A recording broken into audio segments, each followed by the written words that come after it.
आज की कहानी का नाम है पति का महत्व। एक युवती बगीचे में बहुत ही गुस्से में बैठी थी।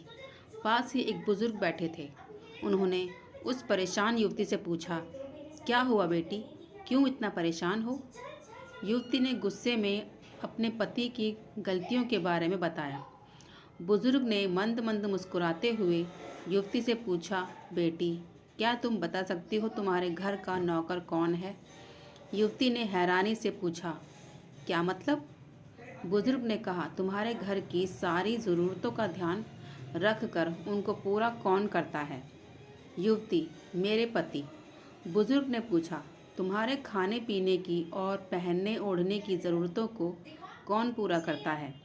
युवती, मेरे पति।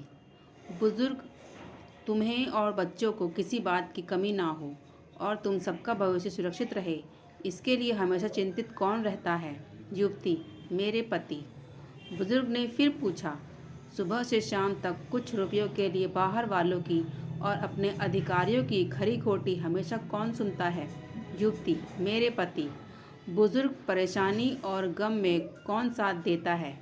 युवती, मेरे पति। बुजुर्ग, तुम लोगों के अच्छे जीवन और रहन सहन के लिए दूर दराज जाकर सारे सगे संबंधियों को, यहाँ तक कि अपने माँ बाप को भी छोड़कर जंगलों में भी नौकरों के रहने कौन तैयार है? युवती, मेरे पति। बुजुर्ग, घर के गैस, बिजली, पानी, मकान, मरम्मत एवं रख रखाव, सुख सुविधाओं, दवाइयों, किराना, मनोरंजन, भविष्य के लिए बचत, बैंक, बीमा, अस्पताल, स्कूल, कॉलेज, पास पड़ोस, ऑफिस और ऐसी ही ना जाने कितनी ही जिम्मेदारियों को एक साथ लेकर कौन चलता है? युवती, मेरे पति। बुजुर्ग, बीमारियों में तुम्हारा ध्यान और सेवा कौन करता है?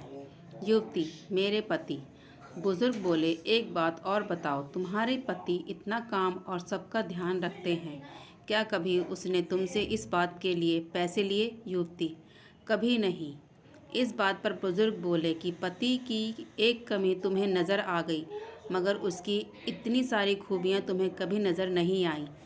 मानो ना मानो, जब तुम दुखी हो तो वो तुम्हें कभी अकेला नहीं छोड़ेगा। वो अपने दुख अपने ही मन में रखता है, लेकिन तुम्हें नहीं बताता ताकि तुम दुखी ना हो। हर वक्त हर दिन तुम्हें कुछ अच्छी बातें सिखाने की कोशिश करता है ताकि वो कुछ समय शांति के साथ घर पर व्यतीत कर सके और दिन भर की परेशानियों को भुला सके। हर छोटी से छोटी बात पर तुमसे झगड़ा तो कर सकता है, तुम्हें दो बातें बोल भी सकता है, परंतु किसी और को तुम्हारे लिए कभी नहीं बोलने देगा। तुम्हें आर्थिक मजबूती देगा और तुम्हारा भविष्य भी सुरक्षित करेगा। कुछ भी अच्छा ना हो फिर भी तुम्हें यही कहेगा, चिंता मत करो, सब ठीक हो जाएगा। माँ बाप के बाद तुम्हारा पूरा ध्यान रखना और तुम्हें हर प्रकार की सुविधा और सुरक्षा देने का काम करेगा। तुम्हें समय का पाबंद बनाएगा। तुम्हें चिंता ना हो, इसीलिए दिन भर परेशानियों में घिरे होने पर भी तुम्हें 15 बार फ़ोन करने पर भी सुनेगा और हर समस्या का समाधान करेगा। क्योंकि पति ईश्वर का दिया एक स्पेशल उपहार है, इसलिए उसकी उपयोगिता जानो और उसकी देखभाल करो। आपको यह कहानी कैसी लगी हमें कमेंट करके ज़रूर बताएं। प्लीज़ हमें लाइक करें, सब्सक्राइब करें और शेयर करें। Thank you.